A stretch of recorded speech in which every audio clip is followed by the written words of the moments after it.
You are listening to WCAT Radio, your station for quality Catholic programming. Your selected program will begin right after a word from our sponsor, GroupM7.com, a web design and hosting company. Log on to GroupM7.com today and let them know that WCAT Radio sent you. You know, my finest childhood memories was the Saturday morning movies for about 4 bits each. My brother and I could split a Coke and a big box of popcorn and watch movies about Tarzan, Jane, and their Amazon River adventures. Well, maybe that's where Jeff Bezos took his name. His Amazon.com is now the largest online retailer in the world. I'm Michael Mahfood with Group M7, the oldest and largest website design firm in East Texas. And here's my point, and as usual, it's a good one. If your website is modern and up-to-date, mobile and search engine friendly, it matters not whether you sell a product or provide information about your goods and services, your sales justifiably will increase just like theirs. The world uses the internet. We can improve your website and your email. Look at our giant portfolio at GroupM7.com. Since 1995, there's only one web and there's only one group, and it's us. It's Group M7. You're listening to WCAT Radio, your home for authentic Catholic programming.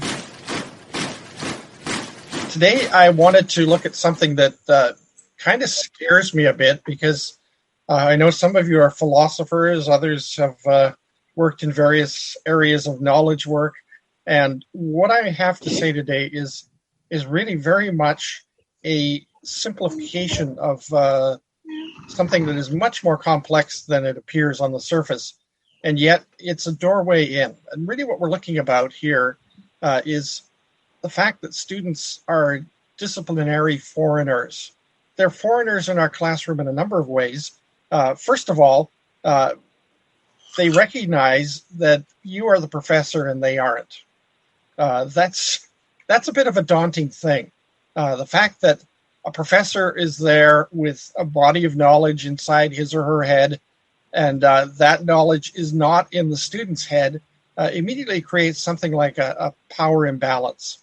And so that this sense of belonging isn't there as much because essentially, though you don't want to be, and I'm sure you want to be very friendly and everything, you're a bit alienating simply because of who you are. And the second thing is they don't understand the norms of the discipline. And so they really need to be enculturated. And so I want to look today at a model of disciplinary function and then look at how enculturation can happen within that. And I'm going to be very much of a talking head today. I'm sorry about that, but I wanted to spend some time looking at it and then discussing the various ramifications of it. The first thing I think we need to understand is that a lot of our students don't even understand scholarship. They have no clear sense of what it means to be a scholar. They think of you as stuffy people in your offices, looking at ancient documents or whatever, and writing things and having long discussions, but they don't really get this sense of what is a scholar and what is scholarly literature. I've got a presentation in my the platform for this program called What is Scholarship? And you can have a look at that, and it kind of walks through a process of trying to determine what it is that scholars do and what do scholars actually value. But for today, I want to look at disciplinary culture and try to get a sense of what is in there. Once again, very much an oversimplification. You may be appalled at how simplified this is, and yet I think it is a doorway into something. I look at 3 aspects of disciplines: epistemology, metanarrative, and method. And I think with those 3, we can cover a lot of ground. Epistemology, how we know what we know, or the study of our knowledge base. It relates to how our knowledge base forms over time. And that's really important because every discipline has a knowledge base that is valued, that is important, that is crucial to understanding how the discipline has formed itself by way of its content. And epistemology will look at things like, why does it include what it does? how do the various pieces of knowledge gain acceptance over time? And what is central as opposed to outlying knowledge? Every discipline has those outliers, those things that are sort of on target and yet not really accepted that well. The Association of College and Research Libraries has developed something called the Framework for Information Literacy in Higher Education. And it's a series of threshold concepts that really define scholarship. And one of these that relates to epistemology is authority is constructed and contextual. And what we mean by this is that really the determination of authority is in the mind of the receiver of the information rather than the creator of the information. And you might say, well, no, authority, I mean, we're talking about religious studies, theology, church history, and biblical studies, and all of those things. We know where our authority is vested. It's vested in the scriptures. It's vested in the teachings of the church. And those things are absolute authority. Yet, think of the average teenager. You tell that teenager to do something and they say, no, I won't, or they just simply don't do it. And as far as they're concerned, the authority that you are trying to wield is not authority at all. They don't accept it. And because they don't accept it, it really does have no authority in their own experience. And that's why we have to think of authority as constructed and contextual. There's actually two levels of this. One is the level of the creator. We have to know that the creator is qualified to produce that kind of information. And we all know about the unevenness of information, and qualifications are very important. Whether the authority is biased in some way, has a vested interest in sharing something with us that might not be accurate. So authority is vested very much in who created the thing, but it's also contextual in the fact that the person receiving the information has to determine whether that information will be acceptable, whether it'll first of all be trustworthy, something that I can rely upon, something that I can use. And secondly, that in our context, it's relevant. I mentioned last week you can have a perfectly wonderful piece of scholarly writing that is totally irrelevant to the problem at hand, to what I'm looking at. And so everything goes through this process. And scholars have gone through this process as well for their knowledge base. They have determined that certain things are going to have credibility. They're going to stand time. Other things are going to be dismissed. Other things are going to be discussed and debated forever. And nobody will really know for sure whether we should believe this or not believe this. But epistemology relating to the knowledge base is clearly important for scholars. They have to have an understanding of what it is that they know. And even though this is fluid and changes over time, it's a central concern to scholars. And so when you're teaching and you say, so-and-so has argued this, and there's been these opposing views, but we have some problems with them because of so-and-so, you're essentially exercising your epistemological sense of the knowledge base. The second thing is metanarrative. And metanarrative is one of these things that has really come under fire since the time of the rise of postmodernism. Postmodernism, by the way, I call the Western luxury because most of the world doesn't have time to be postmodern. They have too many crucial concerns about survival, etc.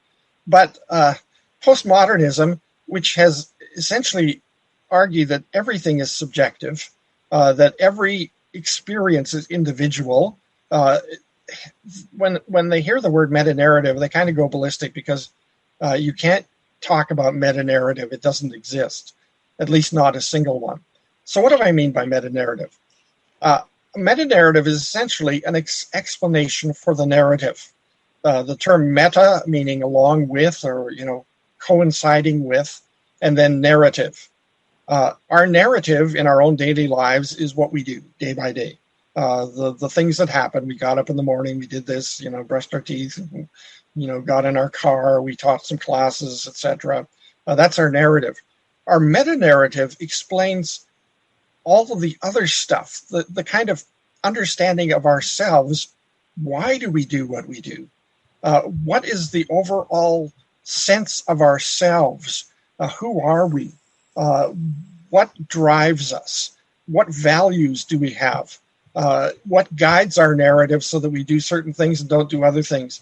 What are alternate voices, and how do they help to shape our culture of ourselves? How do we discourse with one another? These are things that are our meta-narrative. They explain who we are in the context of our narrative. Meta-narrative is, I think, very important for disciplines because essentially it describes the culture of the discipline. Let me give an example. There's an old TV series called McHale's Navy, comedy series. And Tim Conway, who was kind of the doofus of the group, would love to listen to the expert sailors discussing technical details. And he would always say, gee, I love that kind of talk.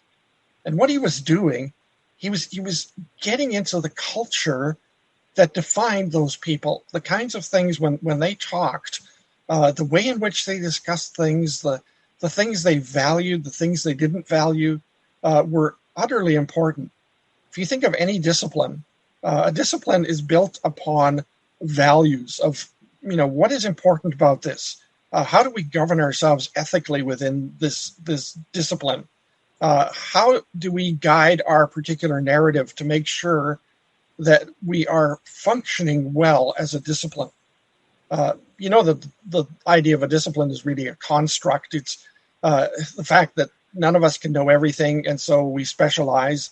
And over centuries, various disciplines have evolved. But as they have, they've diverged from one another because they have a specific voice, a specific culture. A historian and a chemist have some things in common, but a lot of things that are not in common. If you say to a chemist, where are your primary sources? The chemist will say, well, I guess that's my experiments. And the historian, though, will say, my primary sources are the straight from the horse's mouth kinds of documents that we rely upon to help us understand history so that we can analyze it and make sense of it. And the way in which we think about our discipline, the way in which we value it, determines our culture. It kind of states the sort of cultural base that makes sense of what we do and why we do it.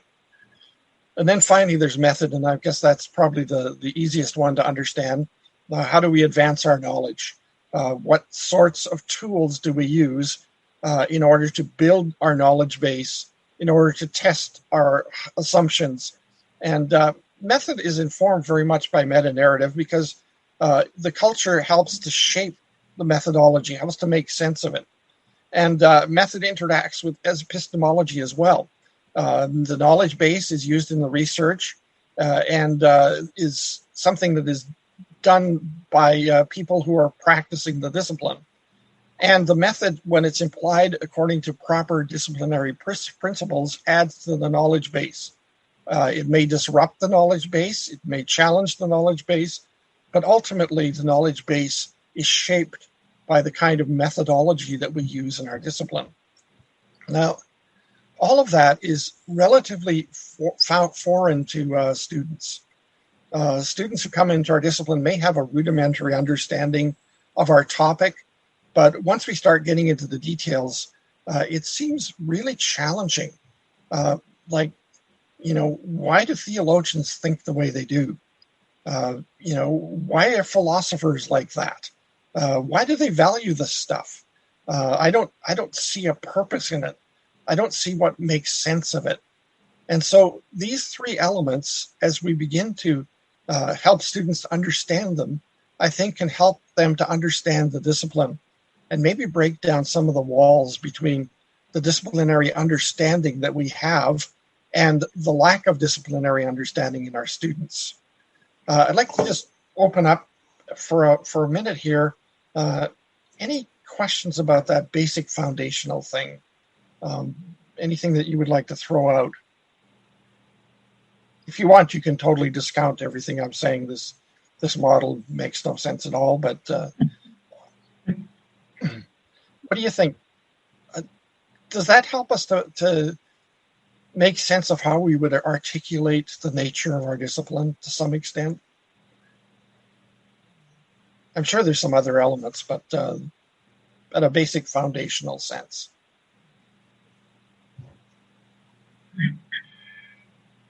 Anyone like to comment, question? I don't want to just be the talking head all day.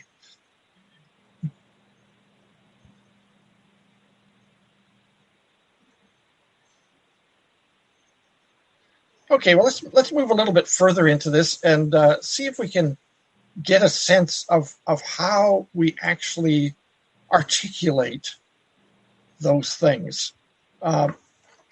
Now, I've got a platform that's a little broader, and it's listed in the readings on the right column on this part of the platform, and you can go there for more advanced readings. So here's just some basic things. For epistemology, ask, what is the most essential knowledge in the discipline?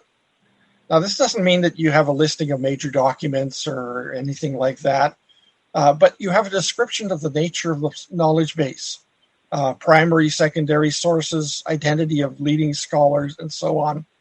Asking the question of why is so-and-so so very important? What's so good about Augustine? What's so good about Raymond Brown in biblical studies? Why would we pay any attention to these people? And that kind of question we often don't ask ourselves. We just simply assume, well, these are the good people. These are the people that have things to say. Thomas Aquinas and so on. But to actually ask yourself and then help your students to understand why these people are important, why this knowledge is important, why would we include this in our knowledge base and not that? And how did the knowledge base develop over time? Historical theology is a good place for this if you're doing theological stuff, because historical theology essentially is an analysis of the development of the knowledge base over time.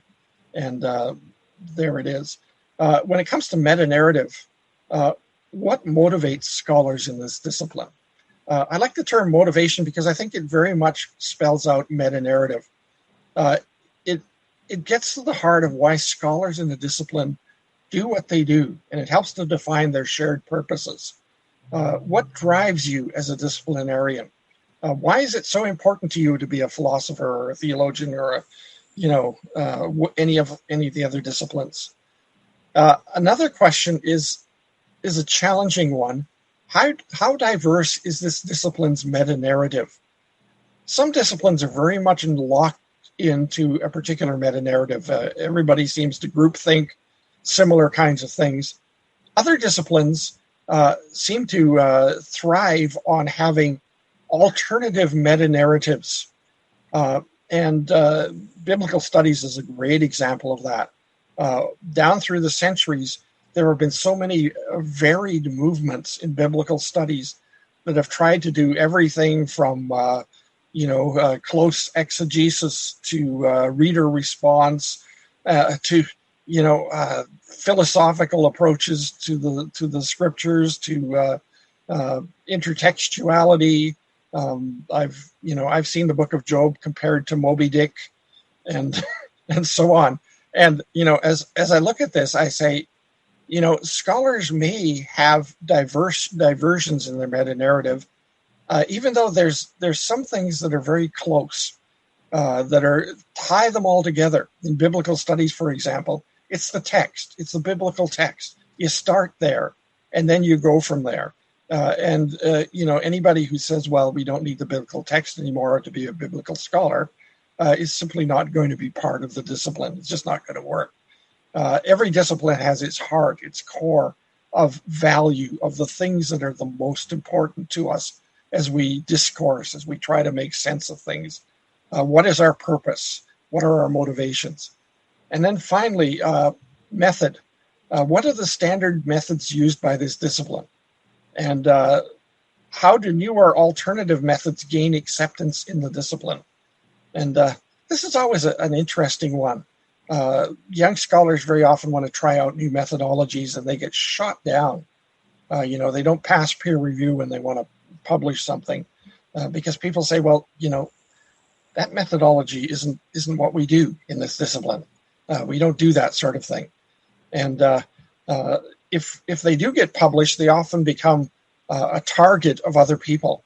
I think of C.H. Dodd, who brought up some wonderful ideas and used a variety of methodologies to come up with some brilliant new things. And every time he did, there was some hotshot young scholar ready to write the latest paper, absolutely destroying C.H. Dodd. He was attacked constantly through his entire career.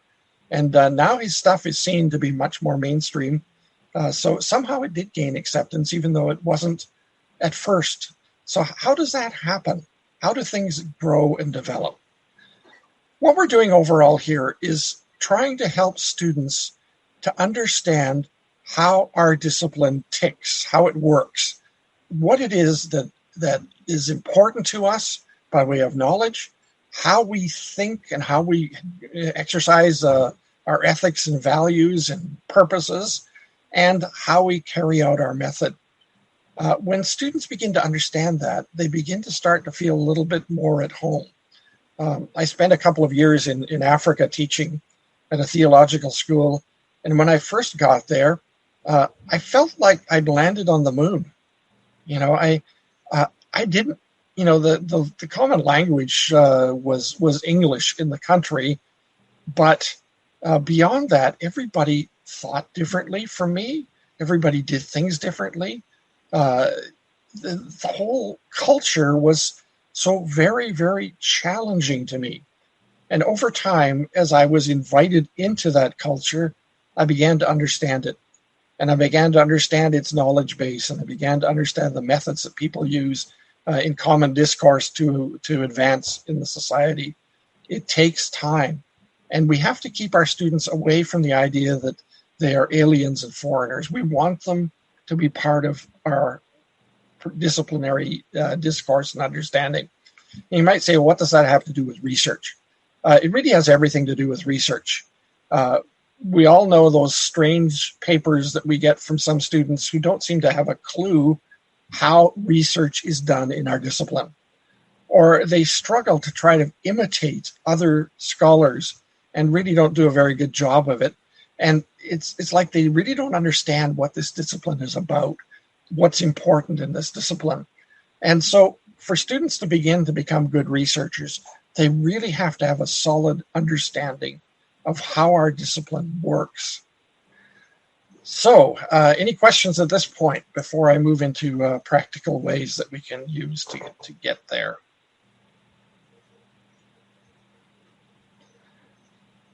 Any questions? May I? What are some primary sources for history, for writing history papers? Okay. It depends on what kind of history you're talking about. As far as history is concerned, history is highly reliant upon primary sources, but they can vary. If you're dealing with ancient history, of course, you're looking at ancient documents. Church history, you may be looking at the fathers. You may be looking at, Aquinas, or you might even be looking at fairly modern theologians. I once did a historical work on a denomination in my own area, British Columbia, and in a 1912 book, I found a first-person account of the person who had developed the first denominational church of its kind in my area back in between 1905 and 1910. And he talks about the way in which he developed this church. Well, that's a primary source. He was the guy. He did it. And a great value for history. So it varies a lot. As far as teaching students to do research in history, there are lots of specific tools that books that teach students about the values of history. And there are also a lot of books that the kind of what is history kind of kind of books that can help students to acculturate to historical research, historical understanding. Thank you. Any other questions? Does this make sense to you? Does this work? To kind of hang your hat on three specific elements. They're not all the elements in the discipline, but they're kind of foundational. The knowledge base and how we understand that, our culture, and then our method. And I guess I appreciate your grid, and I think it is important that the meta-narrative part.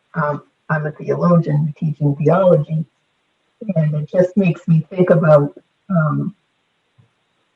it's so important. That's such an important aspect of theology, is presenting your own orientation. In theology, in a way, you can look at theology as a group of factions, in Catholic theology.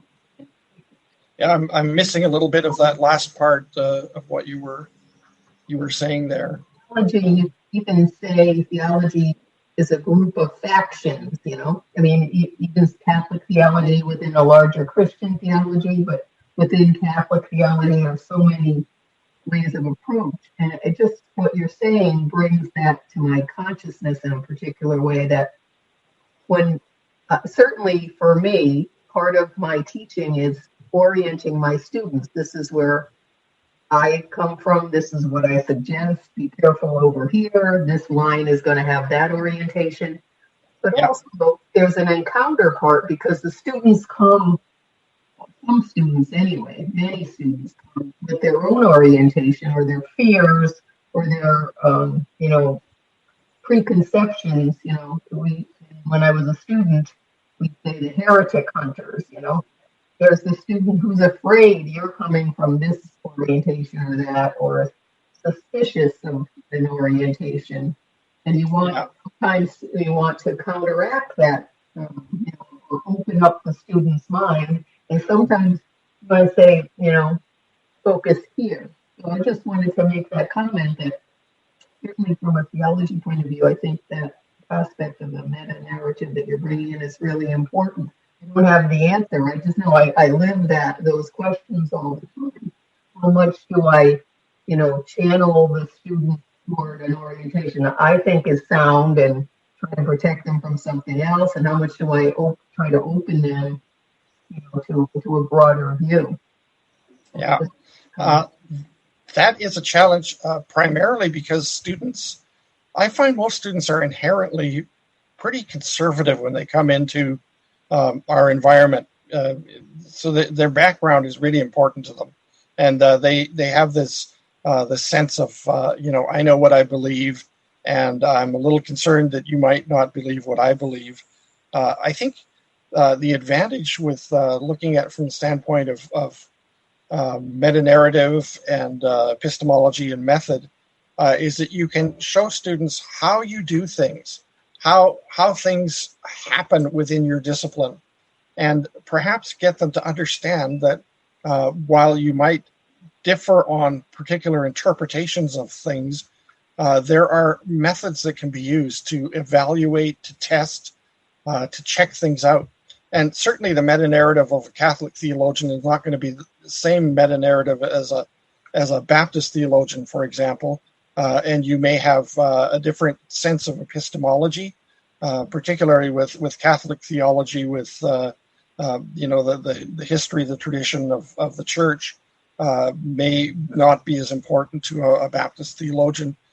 But I think if we understand our own meta-narrative, we can better address students who are coming in with a different meta-narrative and help them to understand, where we are, and perhaps try as much as possible to understand their meta-narrative as well, and see if you can find a meeting of minds. Now, sometimes it doesn't happen. Sometimes a student will simply say, I think most of what you're saying is off the wall, is not proper.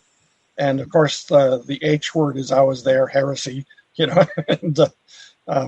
but I think if we can help students to understand the overarching meta-narrative of a discipline, and then the particular aspects of it that relate to our own teaching, I think we have a better understanding of helping that can give them a better understanding of where we're coming from and how they can fit into that.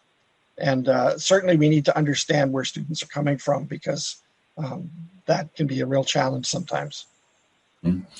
So, Bill, I think a good example of that might be with what Bible translations we recommend. And, we can tell them, here's what we recommend. And I think we can tell them, here's why, like we favor the literalness of this one, or, someone might favor another one because it's more inclusive language, but we can tell them kind of the basis that we have for favoring certain translations.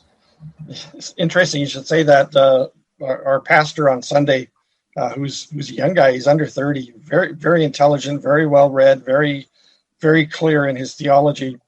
He held up his Bible and he said, I know that you're going to find this to be absolutely abnormal and terrible, but I need to tell you that this is not the inspired word of God.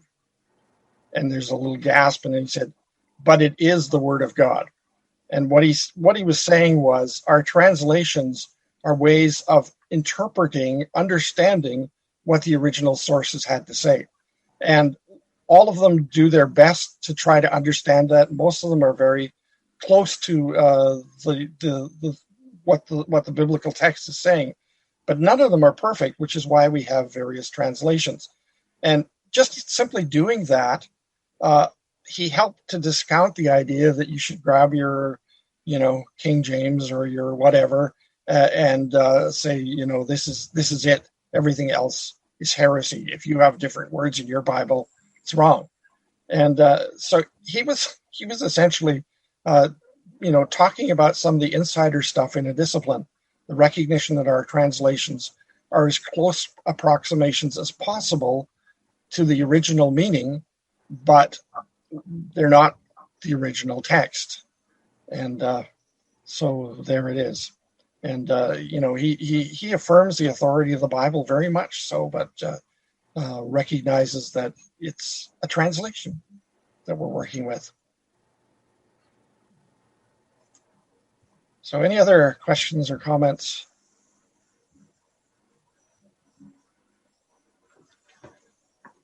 Okay, something I'd like to do is to begin to look at how in the world can we begin this process of disciplinary enculturation? How can we get our students to understand our disciplines more like insiders than outsiders?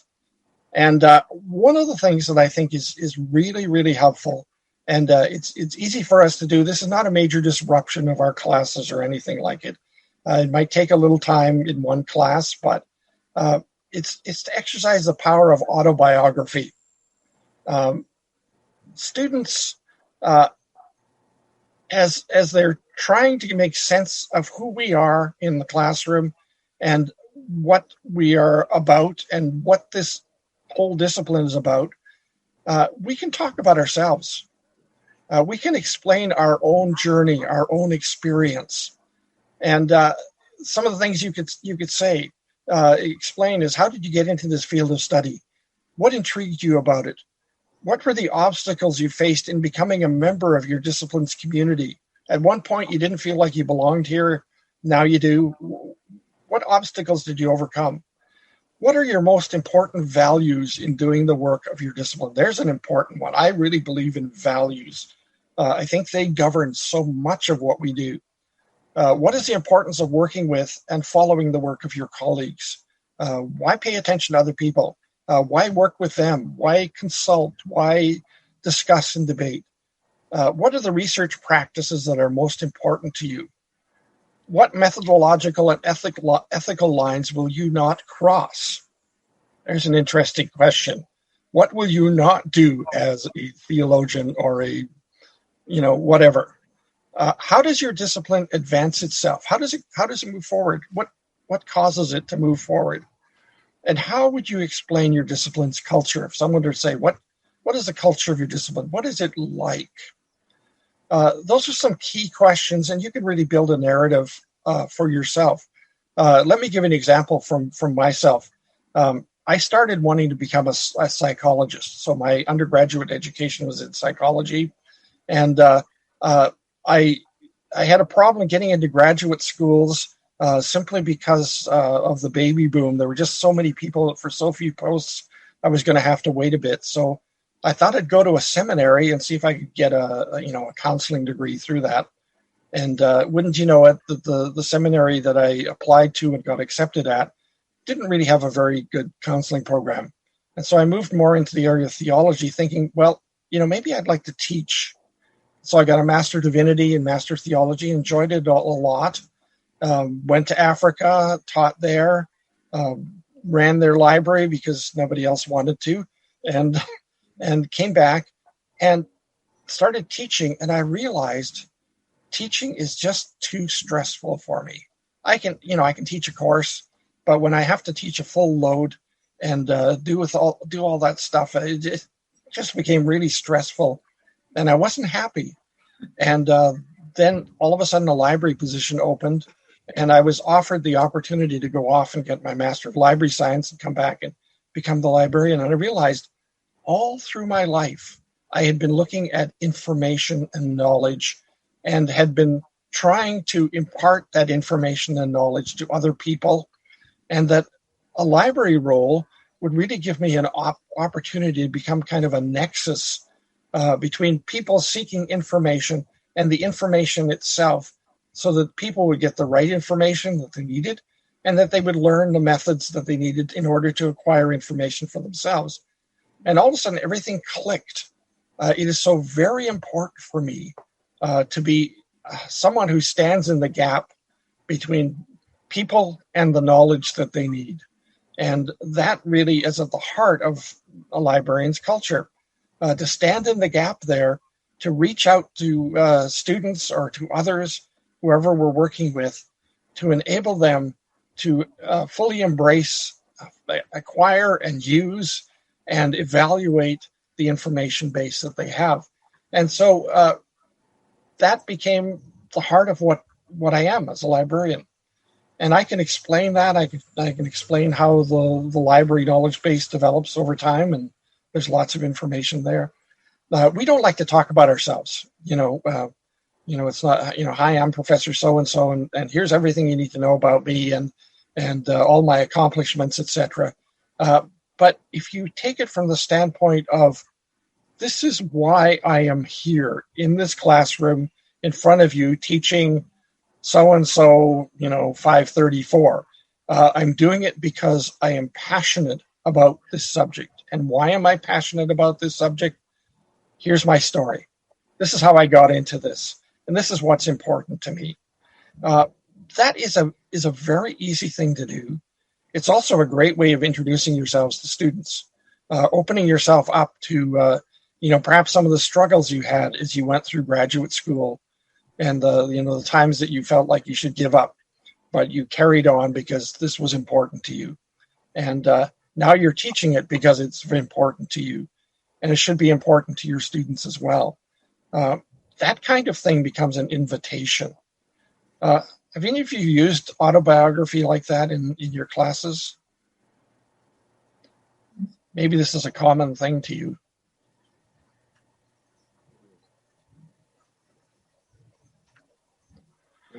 I know we're all kind of self-effacing when it comes to talking about ourselves. We'd rather talk about our subject matter, but we are embodying that subject matter to our students. I use it when I'm trying to explain to the students how I work from both literature and psychology and how that ever came to happen, And so that helps them understand the perspectives I'll be taking in the course, too. Yeah. That's great. And of course, you can share your passion in doing that so that students realize that, this is really an important field and has, vital concern for you.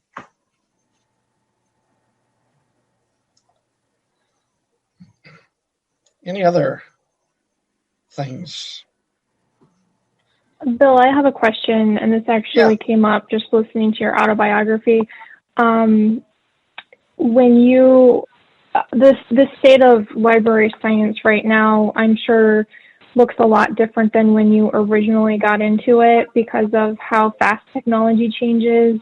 And then also with like COVID happening and a lot of things going online.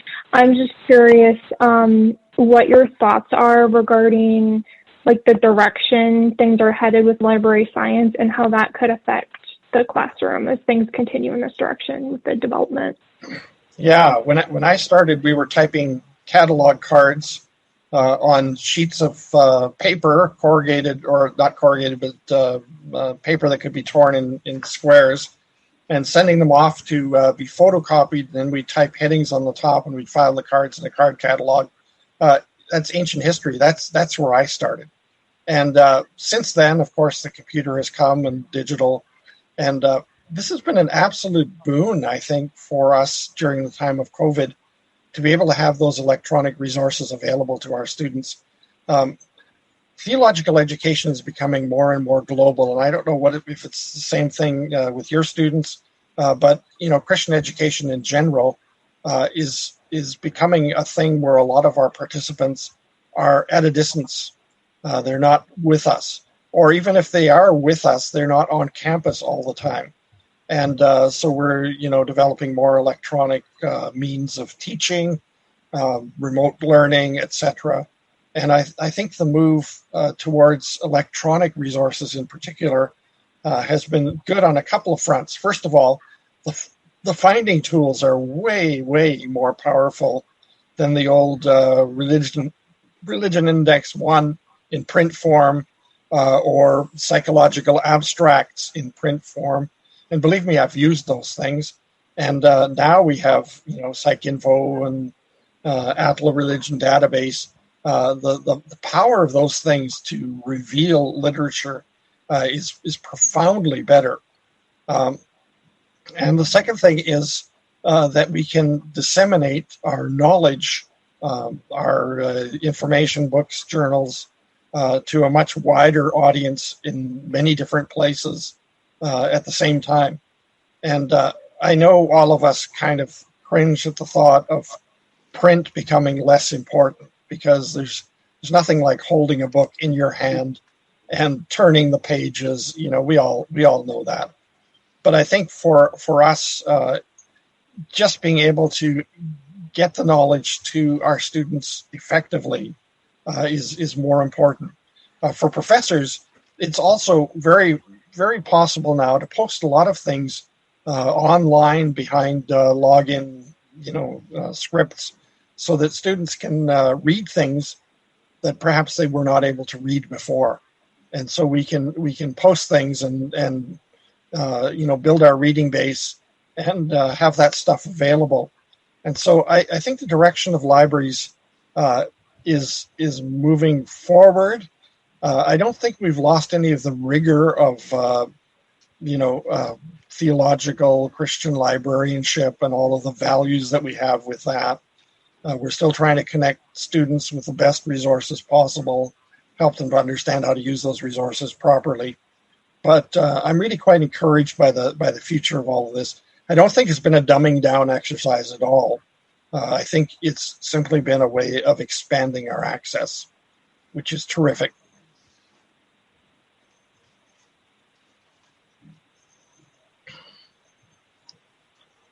Okay, any other questions? Okay, I wanted to move on to something else, which is something you probably do at certain points, and that's close reading. Close reading is the kind of thing where you and your students together read something, a writing, and try to really get a sense of what this thing is about by paying particularly close attention to it, so that you are looking at, not just what's being said, but how it's being said, and so on. Close reading can be a really, really good tool for disciplinary understanding. If you've got a particular piece of writing done by somebody that you consider important, to walk your students through it, not just for content, but for values and for process. So what you do with this kind of approach is you do close readings, or you assign close readings that look at the author's structure. How did the author structure this piece of writing? Method and underlying values. And so look at, how does this person present the essential problem to be addressed? It's do they lay it out at the beginning? Do they let you kind of guess it as you go along? How do they shape their structure? How do they develop from point A to point B to point C, etc.?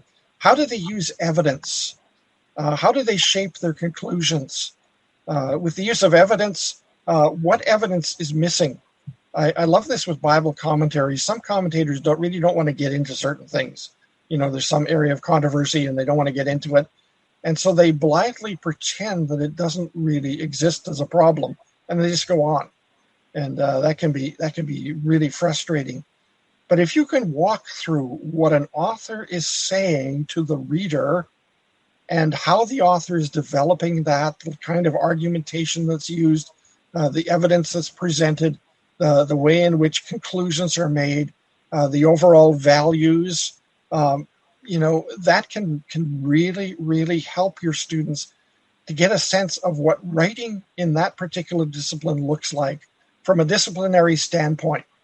A biblical paper is going to be different from a theological paper, from a psychological paper, or whatever. They are going to be different. They're structured differently. The kind of evidence they find important is different, and the kind of argumentation they make is different. And if you can do this, you can share content with students. You can use this as a content piece, but you can also share how the author did it. How did it work? How did it function as something that the author, felt was important? I wrote a paper a number of years ago looking at a question of the baptism of Jesus. And my question was Jesus a disciple of John the Baptist? Which seems on the face of it to be a fairly strange question. How would he be the disciple of Jesus? But I shaped it in such a way that I think I captured something of what biblical scholarship is about. And I have students read it, and they challenge me all over the place, and they look at my evidence, and I think, isn't that wonderful? They're actually looking at how I thought through this process, and they're seeing where they consider there to be problems and where they're not. And ultimately, at the end of the day, they've done this kind of close analysis. And you can present something to your students and say, analyze this and answer these questions, and shape the questions in such a way that they get into the heart of what the writer was trying to do here, and what the methods were. And that, I think, is really a crucial way of going with regard to understanding disciplinary culture. The writing of that culture comes out in close reading, if you make sense of it that way. Reading for process rather than content seems to be a bit of a strange sort of thing. It's like a magician's trick. There's a difference between what did the magician do in the trick and how did the magician do it. And we're always trying to get at how they did it. But in our reading, we should also be having students try to analyze how the scholar in that discipline did it. What were the tools that were used, the processes, the values that were expressed? I remember reading André Lecoq talking about the Apostle Paul as a man of his times, a backward person who didn't really understand the way the world worked and how everything was going to change after him. And I thought, oh, that makes me angry. You're talking about Paul that way as a backwards person. But as I began to understand Lecoq and his methodology, I realized that his own metanarrative was quite distinct from my own, and it helped me to understand my own a little better. And so there it is. That kind of reading can really be helpful when you look at process rather than content. Any comments on that? I'm just hoping I'm making some kind of connection here with regard to this. Does this model work for you? I think so often we're so busy doing the work that we don't often think about the underlying. Okay, I'd like to finish off. I've got some exercises and readings here for those of you who are doing the certification. You can do the reading that's at the top of 1, 2, and 3. I've got some additional readings, though, that I think might be helpful. I have a slide presentation, disciplinary thinking and research processes, that you might find helpful. I did a book chapter in an Atla Press book. This is an open access press called Framing Information Literacy Within the Disciplines of Theological Education. And out of that, I created a guide called Disciplinary Culturation, and there's a link to that. As well, I've got a paper, Student Theological Research as an Invitation. And then finally, an older work that I did, secular work, with Robert Farrell from City University of New York, called Situating Information Literacy in the Disciplines, a Practical and Systematic Approach for Librarians. I think you'll find some useful things there. Okay. Does this sound like something that you could use in your classroom without a lot of disruption of what you're teaching? Something you could maybe infiltrate into the things you're teaching? What do you think? Sure. Any ideas of how you would do this in a regular course? I wouldn't say a lot of disruption. I think it would take a lot of time to go through a typical scholarly article in a class. So I'm very curious about the prompt you developed. I sort of want to steal it, to be honest, or borrow it. I'm always struggling. When I do this, I tend to select an article that's not quite scholarly. So it's not reflective of what I hope they do, but the length sort of facilitates sort of a classroom exercise. And it might, especially if I'm teaching on ground. I think if I'm teaching online, then I'm more walking them through it, which probably is a different experience, but I think it's especially valuable if we're going through it in the class. So any thoughts on how to address that and recommendations for using parts of, because parts of don't quite convey it either. Yeah, you can use parts of if you have specific ideas of things that you want to cover. For example, looking at how a scholar presents a problem to the reader, so that generally it's up front somewhere, so that the reader knows this is what this article is going to be about. This is the kind of thing we're trying to address. How is that done?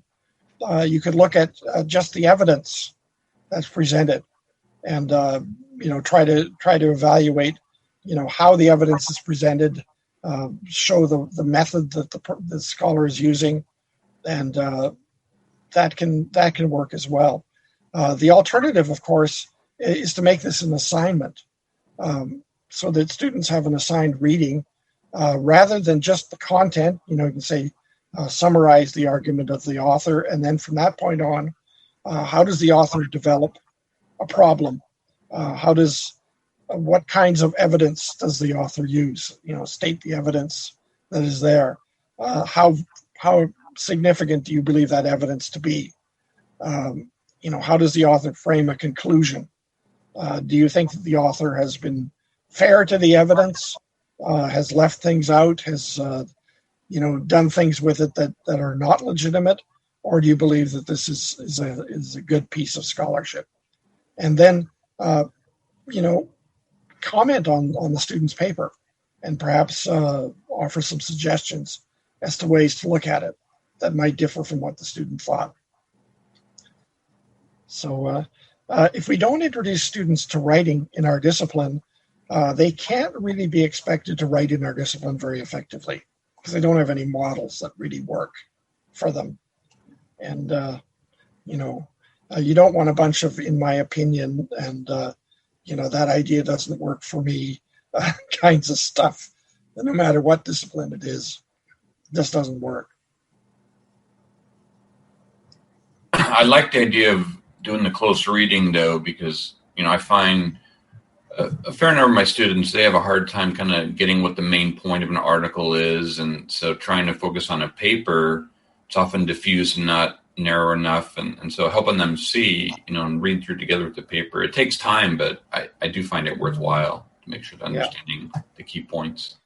And you can help use it to build the content base too, if you could find something that's relevant to whatever content you're teaching, so that you don't lose a lot of time, that you would rather spend on content. Throughout these workshops, I'm trying to look at ways in which you can do this sort of thing without, really mangling the kinds of stuff that you actually need to do. And, the worst thing is for me to suggest a bunch of radical ideas and you say, well, that would never work in my class because I don't have the time for that kind of stuff. This should be stuff that you could have the time to do within your framework. Particularly the autobiography thing can be done in 15 minutes or 20 minutes. And it might be a very good way of introducing the class and what you're going to be doing. So it could be very useful. I need to remind you as well, there's no class next week. And then we'll start again the following 4 weeks. So there's no session next week. And then there's 4 of them in June. Any other questions or comments before we conclude?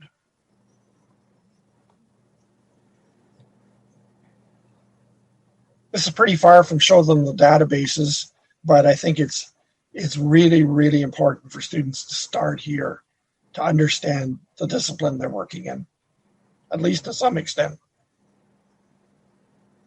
Oh, so I think I'm sorry, Bill. Just the reading lessons. I wasn't clear about.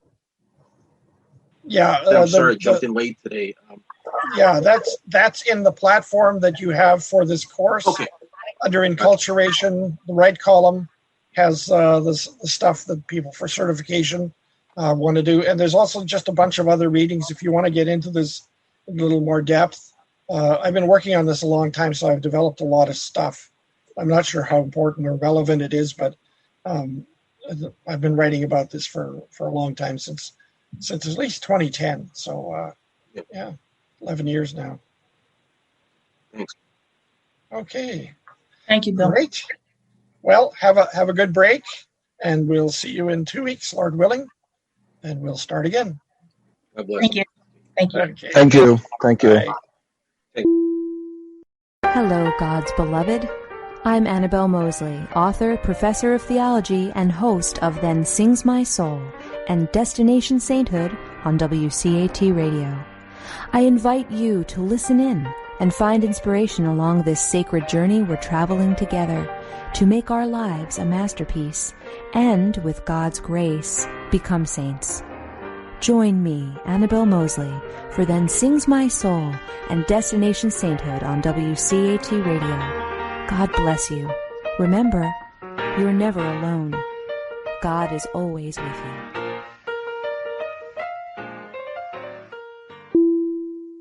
Thank you for listening to a production of WCAT Radio. Please join us in our mission of evangelization. And don't forget, love lifts up when knowledge takes flight.